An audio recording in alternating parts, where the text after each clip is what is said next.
I recently learned that one of my colleagues at work has decided to retire. This is a person I deeply respect and admire.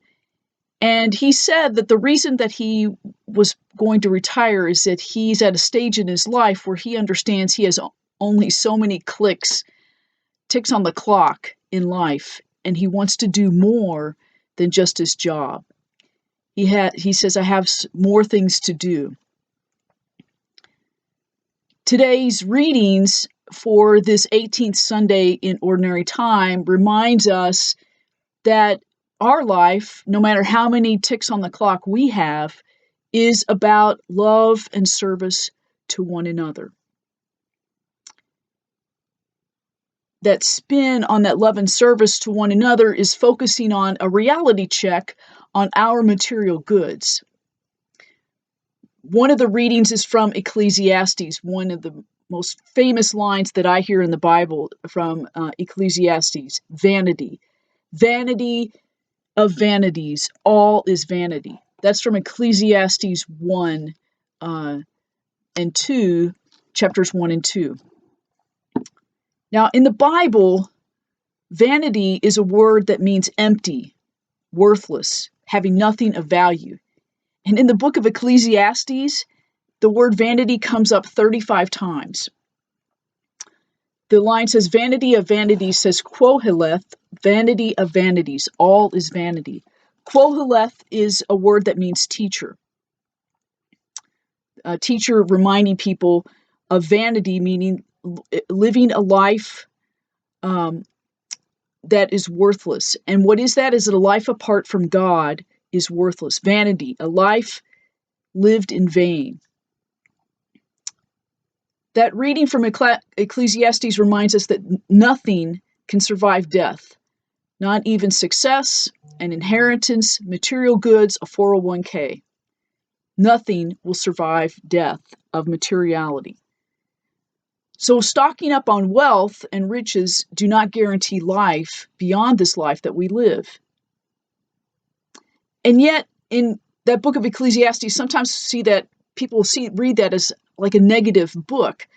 However, on a deeper level, it reminds us to see God in all things, to seek a vision of looking for God beyond that material goods, but to see God in all of life.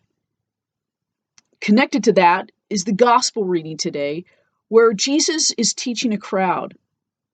And he cautions the crowd about greed and possessions, and tells a parable of a rich person stockpiling wealth, and yet their very life is taken.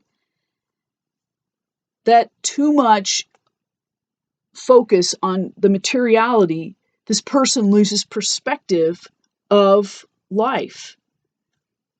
The gospel reading reminds us that what's important is to focus on God and service to one another and keep material possessions in perspective. We're challenged to kind of rethink that.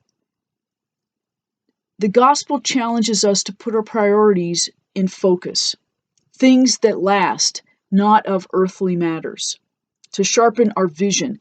So, the crowd asks, what am I to do? What am I to do? What are we to do?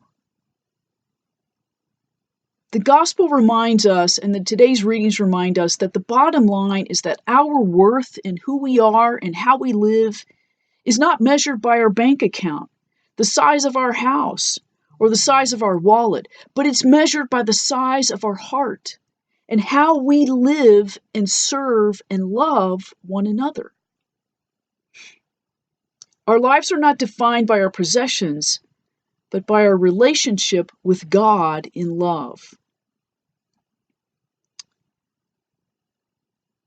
We're kind of challenged to put on that lens and perspective of God's love and view of the world, that we hold everything as sacred. We recognize the fragility of life. We only have so many ticks on the clock of life. So how are we going to live those ticks and that time that we have? How do we receive all this gift And how do we share generously that love with one another? Ultimately, we belong to God, and how we love and live God's love secures our future, not our stockpile of wealth. Yes, we have to live with material goods in our world today.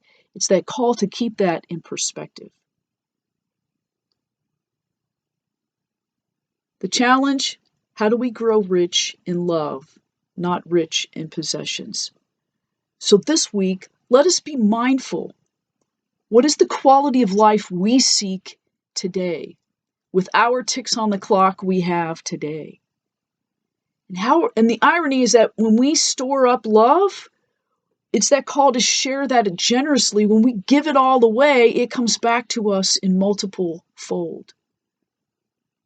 How do we love with the generosity of service to our neighbor, to ourself, to love of God and our world? Let us grow rich in what matters to God. Unconditional love with wild abandon. Amen.